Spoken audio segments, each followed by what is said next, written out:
ചേർത്തലയ്ക്ക് സമീപം സ്ത്രീകളുടെ തിരോധാന കേസിൽ അതിനിർണായകമായ വെളിപ്പെടുത്തൽ ന്യൂസ് 18 പുറത്തുവിടുകയാണ്. ജൈനമ്മ വധക്കേസിലാണ് നിർണായക വിവരങ്ങൾ പുറത്തുവിടുന്നത്. ഇപ്പോൾ കേസിലെ നിർണായക സാക്ഷിയായ ഓട്ടോ ഡ്രൈവർ മനോജിന്റെ വെളിപ്പെടുത്തലാണ് ന്യൂസ് 18 പുറത്തുവിടുന്നത്. ജൈനമ്മ കൊല്ലപ്പെട്ടുവെന്ന് അന്വേഷണ സംഘം കരുതുന്ന ദിവസം ചേർത്തല പള്ളിപ്പുറത്തെ വീട്ടിലെത്തിയ ഏക സാക്ഷിയാണ് മനോജ്. സെബാസ്റ്റ്യന്റെ ആവശ്യപ്രകാരം മദ്യവുമായാണ് വീട്ടിലെത്തിയത്. സെബാസ്റ്റ്യൻ ജൈനമ്മയുടെ സ്വർണ്ണമാല പണയം വെച്ചതും തന്റെ പേരിലാണെന്ന് മനോജ് സമ്മതിക്കുന്നു. പിന്നീട് വിൽപ്പന നടത്താനും സഹായിച്ചു. 2024 ഡിസംബർ 23-ന് മനോജ് സെബാസ്റ്റ്യന്റെ വീട്ടിലെത്തിയപ്പോൾ ജൈനമ്മയുടെ മൃതദേഹം അകത്തുണ്ടായിരുന്നുവെന്നാണ് അന്വേഷണ സംഘത്തിന്റെ ഇപ്പോഴത്തെ നിഗമനം. കൊലപാതക വിവരം താൻ അറിഞ്ഞിരുന്നില്ല എന്നാണ് മനോജ് പറയുന്നത്. അന്ന് വൈകിട്ട് 4 മണി മുതൽ രാത്രി വൈകി ഏറ്റുമാനൂരിലെ വീട്ടിലേക്ക് പണയം വെച്ച പണം ഉപയോഗിച്ച് വാങ്ങിയ ഫ്രിഡ്ജുമായി സെബാസ്റ്റ്യൻ എത്തും വരെയും താൻ കൂടെ തന്നെ ഉണ്ടായിരുന്നുവെന്നും മനോജ് സ്ഥിരീകരിക്കുകയാണ്. News 18 big exclusive.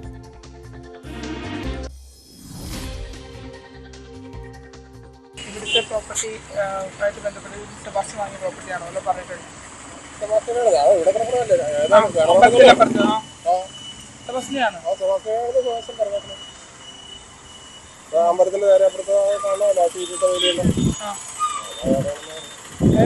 ഇവിടെ ലാസ്റ്റ് ഞാൻ ചോദിക്കട്ടെ, ജൈനമ്മ കേസിനകത്ത് ആകപ്പാട് അന്നത്തെ ആ സ്പോട്ടിൽ വന്നിട്ടുള്ള ആളെ കേട്ട മാത്രമാണല്ലോ.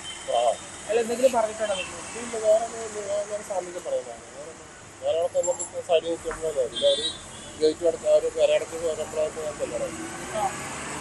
ഡേറ്റ് ഒക്കെ പറഞ്ഞു കൊടുത്തിട്ടുണ്ടോ? ഏത് ഡേറ്റ്? ഡിസംബറിൽ തന്നെയാണോ? ഡിസംബർ 23-ാം തീയതിയാണ് ചെല്ലുന്നത്. എപ്പോഴാണ് ചെന്നത്? ഇയാൾ എന്ത് വിളിച്ചു പറയട്ടെ എന്നാ?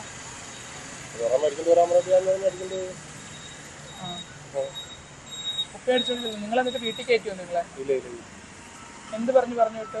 അവിടെ അടച്ചിട്ടേക്ക് വരുന്നു, കരയൊക്കെ അടച്ചിട്ടേക്ക് വരും. അയാൾ സൈഡിൽ കയറണം. തേങ്ങ വീടാൻ നോക്കുന്നു പറഞ്ഞു. അന്നേരം അങ്ങോട്ട് പോയി ഞാൻ തിരിച്ച് അടിച്ച് വണ്ടി കയറി പോരും. വണ്ടി കയറി പോന്നു. എപ്പോഴും ഇയാളിത് വിളിച്ചു പറയുന്നത്? ചേട്ടൻ എന്തെങ്കിലും അസ്വാഭാവികത തോന്നിയോ? ഒന്നും എനിക്ക് വേറെ പ്രത്യേകിച്ച് സാധാരണ അങ്ങനെയൊക്കെ തന്നെയാണ്. വേറെ ഇതിനെ കുറിച്ച് വേറെ ഇപ്പോഴല്ലേ നമുക്ക് ഇതിനെ കുറിച്ച് അറിയണത്. അല്ലാണ്ട് നമുക്ക് പോലീസിന് കണക്കൂട്ടി ഡിസംബർ 23 രാത്രി മരണപ്പെട്ടു അന്നാണ് ഞാൻ ചെന്നതല്ലേ? അതുകൊണ്ട് ഞാൻ ഒരു 2 പ്രാവശ്യം ചെന്നിട്ടുണ്ട്. എന്താ സ്വർണ്ണം പണയം വെക്കാൻ അന്നാണ് വന്നത്. അന്നപ്പോ എനിക്ക് ഒരു ഏറ്റുമാനൂർ വീട് കൊണ്ടുപോകണമെന്ന് പറയാം. ഏറ്റുമാനൂർ ഫ്രിഡ്ജുമായിട്ട് പോകണമെന്ന് പറയാനുണ്ട്. അപ്പൊ അങ്ങനെയാണ് ഇയാളോട് ഞാൻ പണയം വെക്കാൻ തന്നെ. ഫ്രിഡ്ജ് മേടിക്കാനാണ് പണയം വെക്കാനെന്നാണ് അയാൾ പറഞ്ഞത്. അന്നേരം അവിടെ ചെന്നപ്പോൾ വേറെ അടിയപ്പൂട്ടില്ല.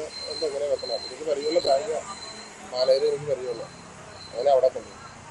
അന്നേരം പറയുന്ന സംഭവം അടിയപ്പൂട്ടില്ലാണ്ട് വെക്കാൻ പറ്റിയാണ്.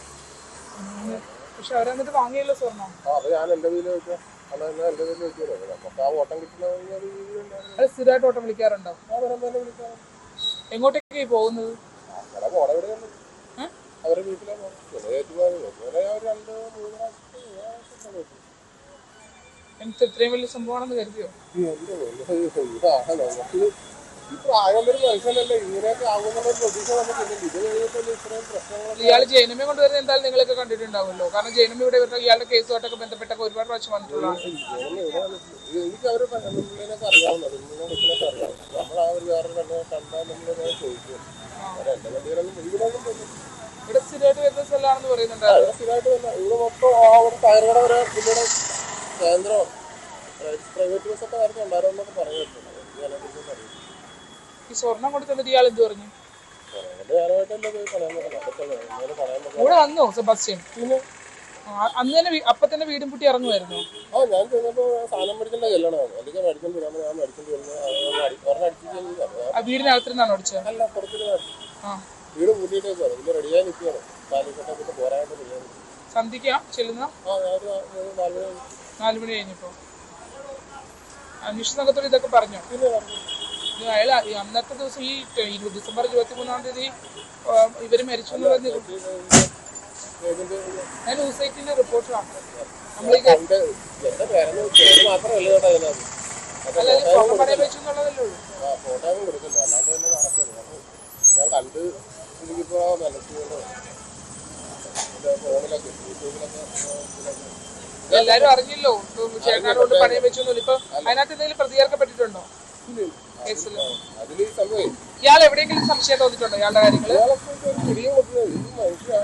ഒരു പ്രായമുള്ളൊരു മനുഷ്യൻ കാല് കൊണ്ട് പഴുക്കുന്നത് ഞാനാ പിടിച്ച് ചെക്കനൊക്കെ തരുന്നത് അറിയാതെ അത്ര ആരോഗ്യമില്ലാത്ത ആളെ പോലെ ഇതിന്റെ ഈ ഉള്ളമാവില് പുഴുങ്ങി പുഴുവെടുത്തിരിക്കണ ഇതാ ഈച്ചപ്പുഴുവില് അതൊക്കെ എടുത്ത് അവനെ തുറന്നിരിക്കണോ അതുപോലത്തെ മനുഷ്യൻ അപ്പൊ നമ്മൾ പ്രായമുള്ള ഒരാളല്ലേ നമ്മൾ 10 വയസ്സുള്ള നമ്മൾ വിളിച്ച് കയറ്റിയിട്ട് വിടുന്നതല്ല ഇങ്ങനെ ഒരാളാണെന്നുള്ള മദ്യം മേടിച്ചുകൊണ്ട് തരാനൊക്കെ പറയുമ്പോ നിങ്ങളെ നല്ല അടുപ്പമുണ്ടല്ലോ നമുക്കിത് ഭയങ്കര ക്യൂരിയസ് ആയി തോന്നി ഇത്രയും പ്രായം ഇത്രയും വയ്യാതെ നിൽക്കുന്ന പോലെ നിൽക്കുന്ന ഒരാളെ കൊന്നു എന്നൊക്കെ പറയുമ്പോഴേ ഒരിക്കലും നമ്മൾ അത്രയും പ്രതീക്ഷിക്കുന്നില്ല ഇതൊക്കെ നമ്മളെ കുട്ടികൾക്ക് അടിച്ചപ്പോൾ പത്രത്തിലെ കാണുമ്പോൾ നമ്മൾ ഇതൊക്കെ നമ്മൾ അന്നത്തെ ഉറക്കമില്ല ഓട്ടമില്ല ഒന്നും പേടിയായി എത്ര പവൻ സ്വർണ്ണം വെച്ചു അന്ന് 1,25,000 രൂപ ഞാൻ വെച്ചു വിൽക്കുമ്പോ ചേട്ടനുണ്ടോ പിന്നെ വിൽക്കുമ്പോഴും അത് ഞാൻ തന്നെ എടുക്കണോ 23 തീയതി കൊണ്ട് വെച്ച് അങ്ങനെ എടുത്തോ 30 തീയതി എടുക്കുന്ന സ്വർണ്ണം ഞാൻ പിന്നെ ഡീറ്റെയിൽസ് അവിടെ സാറന്മാർ പറഞ്ഞിട്ട് ഞാൻ പോയി തിരക്കി മൊത്തം അന്ന് അവിടെ വെങ്കടേശ്വരിൽ വിറ്റത് അവരെന്നോട് പറഞ്ഞായിരുന്നു അവനാ വന്ന് എടുത്ത് വിൽക്കണം അവർക്ക് ഈ അറിവ് എന്തൊക്കെ ഉണ്ടായിരുന്നു എന്ന് വിൽക്കാനുള്ളത് അല്ല വിൽക്കലല്ല അല്ല ഈ പണയം വെക്കാൻ തന്നതിനകത്ത് ഇല്ല മാല മാത്രം മാല മാത്രം ഉണ്ടായിരുന്നു എത്ര പവന്റെ മാലയായിരുന്നു ആ 24 മാല 25 അത് എന്റെ 3 25 ഗ്രാം ഉണ്ടായിരുന്നുണ്ടായിരുന്നു 3 പവന് മേലെ അങ്ങനെ 60 ഗ്രാം മാലയിൽ നമുക്ക് പറയാം അത് 10-15 കൊല്ലമായിട്ട് നമുക്ക് ആയിരക്കൂട്ടത്തിൽ അക്കൗണ്ടൊക്കെ അവിടെ അപ്പൊ ഇങ്ങനെ ഉടായ്പ കേട്ടിട്ടാണെങ്കിൽ നമുക്ക് വേറെ എവിടെയെങ്കിലും അല്ലേ നമുക്ക് അത്രയൊക്കെ ഇങ്ങനെ ഒരു ആള് നമ്മൾ ഒരിക്കലും നമ്മൾ പ്രതീക്ഷിക്കണം അയാൾ സ്ഥിരമായിട്ട് ഇവിടെ വരാറുണ്ടായിരുന്നു എപ്പോഴും വരാം അയാൾ പറയുന്നത് അവിടെ വരാറില്ല എന്നുള്ളതാണ് അത്ര അല്ലാണ്ട് പറയും ഇവിടെ വന്നിട്ട് ഈ കസേരങ്ങൾ മാറിയിരിക്കും അല്ലെങ്കിൽ ഞങ്ങൾ ഇവിടെ ഇരിക്കണമെങ്കിൽ ചായ കുടിക്കാനൊക്കെ എന്തൊക്കെ ചോദിച്ചിട്ടൊക്കെ അങ്ങോട്ട് പോകും ഞാനില്ലെങ്കിൽ വേറെ വണ്ടി അവർ വിളിക്കാറുണ്ട് അത്രയൊക്കെ നല്ലൊരു വെള്ളമാണപ്പോ പറയുന്നതല്ല അല്ലേ നമ്മളായിട്ട് നല്ല അത്ര സ്നേഹം നിങ്ങളെ ഇത്രയും വലിയൊരു ചതി കാണിക്കുന്നത് നമ്മളിത് അറിയണില്ലല്ലോ ഇതിനും പ്രതീക്ഷിക്കും പ്രായമുള്ളൊരു മനുഷ്യനാണ് അതിനടുത്തൊന്നും ഇങ്ങനെ അന്ന് വീടുകളിൽ ചെന്നപ്പോ എത്ര സമയം സ്പെൻഡ് ചെയ്തിട്ടുണ്ടായിരുന്നു നിങ്ങൾ ഒരു 10 മിനിറ്റ് പോലും വീടിനകത്ത് ഇയാൾ കേൾക്കാറുണ്ടോ നിങ്ങളെ ആ പിന്നെ കേൾക്കാറുണ്ട് അന്ന് കയറിയോ അന്ന് കയറി ആളുണ്ടായിരുന്നു അവര് പറയണപ്പോഴത്തേക്ക് അവര് തന്നെ പറഞ്ഞു എടാ നീ ഉച്ചക്ക് അങ്ങനെ ചേർന്നു നമ്മൾ പറഞ്ഞു നമ്മളെ സാധാരണ ചെല്ലാറുള്ളതെന്ന് ഉച്ച എന്നാ നീ കണ്ടിട്ടുണ്ടോ ഞാൻ പറഞ്ഞു ഞാനൊന്നും കിട്ടിയിട്ടുണ്ട് അവർ ലാസ്റ്റ് അവർ തന്നെ ടവർ ലൊക്കേഷൻ നോക്കിട്ട് പറഞ്ഞു നീ ഇല്ല കേട്ടോ 4 മണി കഴിഞ്ഞിട്ടാണ് നീ ചെന്നത് ഒരു വീട്ടിൽ പോയില്ലേ അതിനകത്ത് തെക്കേ മൂലത്താണ് അവിടെ നിന്ന് ചുള്ളി അടിച്ചു അല്ല ഞാൻ തന്നെ എപ്പൊ കത്തിച്ചിട്ടുണ്ടാവൂല്ലോ ഇതൊക്കെ അല്ല ചെറിയ ഇതായിട്ട് മുറിച്ചൊക്കെ കത്തിച്ചെന്നാ ഇത്രയും ഒരു ടൂൾസ് പോലും നമ്മൾ അതുവരെ നമ്മൾ അതിന്റെ അകത്ത് കണ്ടിട്ടില്ല ഒരു വെട്ടര് അതൊരു കരിക്കൊക്കെ മുറിക്കാനായിട്ട് വെട്ടര് തെങ്ങാറത് കരിക്കത്തോടെ ഫ്രിഡ്ജിൽ വെച്ച് കരിക്കൊക്കെ മുറിക്കാനായിട്ടൊക്കെ വെച്ചേക്കണം ആ ഒരു വെട്ടര്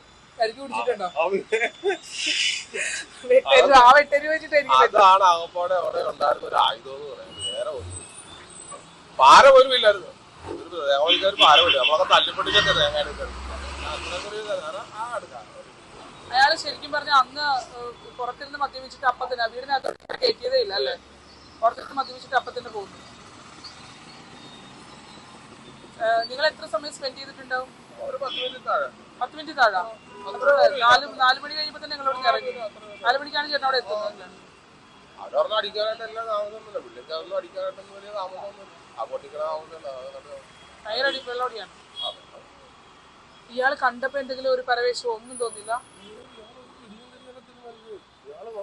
തമാശയൊക്കെ പറഞ്ഞു തമാശയൊക്കെ പറയുമല്ലോ മറ്റേ പെണ്ണിനെ നമ്മൾ കണ്ടിട്ടില്ല ഫ്രിഡ്ജ് വാങ്ങിക്കൊണ്ട് ഫോട്ടോ കണ്ടിട്ടുണ്ട് ഇപ്പൊ ഈ സെബാസ്റ്റ്യൻ പോലെ അന്വേഷണത്തോട് പറഞ്ഞ താൻ ഇവിടെ വരാറേയില്ല നസീർ ഏറ്റുമാനൂരാണ് ദിവസങ്ങളായിട്ട് ഇവിടെ വരാറില്ലെന്ന് പറഞ്ഞത് വെറുതെയാണ് സ്ഥിരം വരാറുണ്ടല്ലേ ഏറ്റുമാനൂർ അന്ന് ഇവിടെ വന്നിട്ടാണോ അന്ന് ആ മാലയും മണി വെച്ച് ഫ്രിഡ്ജും വാങ്ങി നിങ്ങൾ പോയി അല്ലേ ഇതുകൊണ്ട് ആ ഏറ്റുമാനൂർ ഉണ്ടാക്കിയിട്ട് പോകും